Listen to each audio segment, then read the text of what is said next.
Now, SABC News International editor Sophie Mokoena joins us for more on this. Sophie, I suppose the big question is, will America get its first woman president or a second term for Donald Trump? Yes, it's a difficult one. We know that the race is very, very tight.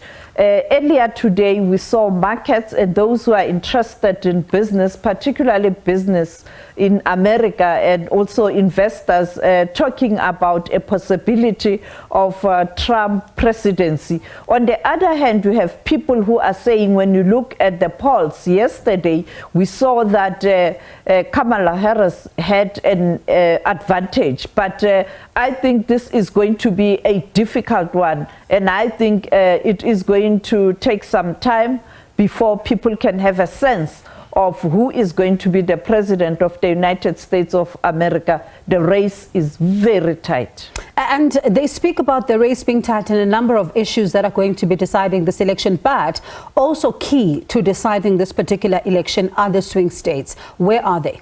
Well, we have a number of swing states. The important one is Pennsylvania, with number of college votes there. You also have North Carolina, as you can see that both Trump and Kamala Harris did focus on this state. You then have Michigan, quite an important one, Michigan, because that's where you have many people of color and also people who are very sympathetic to the Palestinian cause. And therefore, having that state will mean that you are able to get a number of votes that can change the situation. You also have Wisconsin, and also very important one, fourth in the line.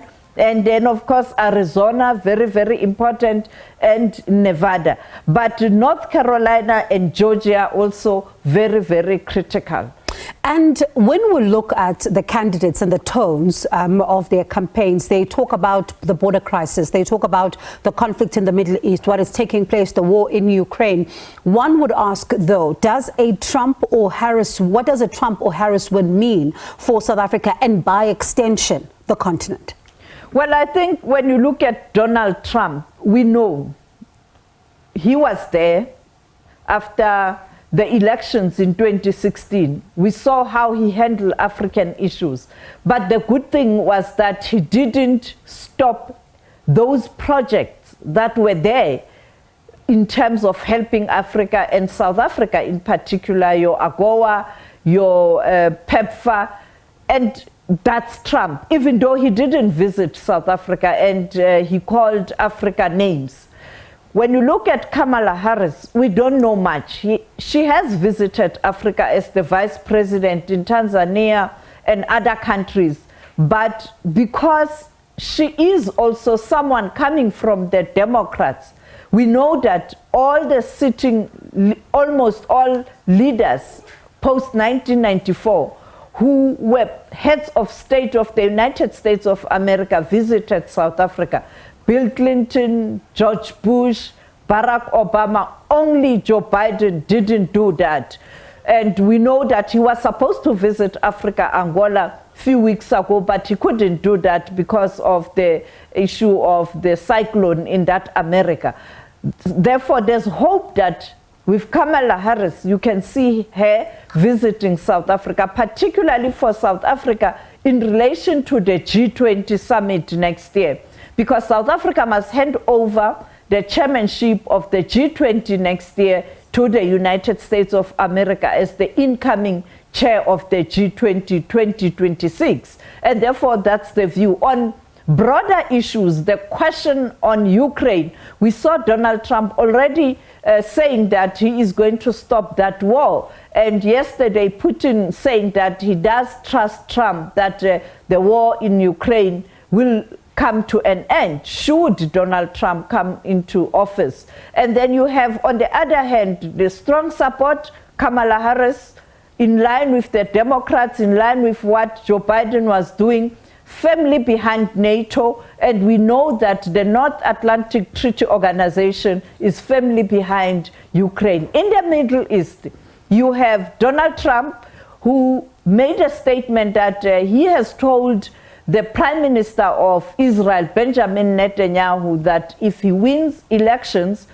that war must come to an end before he gets into the office and he's willing to stop that war. You've just heard Kamala Harris in that clip saying that that war must come to an end. However, we know that she's very sympathetic to to Israel, because the leaders of America, the presidents of America, all of them support Israel, and therefore you have that kind of a situation. That is why what we must always bear in mind is that America will always, or a sitting president of America will always be for the Americans. America first in different ways.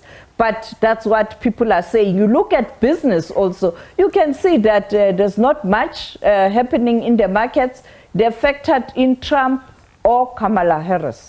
And when it comes then to the U.S. elections themselves, we are, of course, stationed in different areas. Let's talk about our coverage and where we are. Well, we are in number of swing states. We will be in Pennsylvania, we'll be in North Carolina, we will be in Arizona, we are in Michigan, we are in Washington, we are in New York, and therefore we are trying to cover different critical areas where you have these elections, and areas where you know that the votes from those areas in terms of the Electoral College can make a difference. And that is why we will be speaking to our correspondents that are all over the United States of America at 6, at 7, and tomorrow a big one and more comprehensive coverage later in the evening. And as you talk about comprehensive coverage, you and Blaine as well will also be taking us throughout the night as well when it comes to tomorrow, with the very latest as what we are seeing unfolding before our eyes, as well as our correspondents as well. And this speaks about, you know, Sophie, just how critical this election is for the United States, because yes, one may be popular on the polls, but it doesn't translate into votes sometimes. Yes, the Electoral College, the US election is quite different, because the Electoral College is going to decide who becomes the president of the United States of America. But the very same members of the Electoral College, or those votes, will depend on how people vote in different states. And therefore, they can't change the vote depending on what people are saying on the ground. And finally, I think it's quite important for us to reflect this. America is the largest economy in the world. When you look at the global challenges that we face currently, America features high in terms of the views and the perspective. And as I pointed out, we are members of the G20. America is a member of the G20. And therefore, we are handing over to the United States of America in 2025, where 2026, the US is going to host the G20.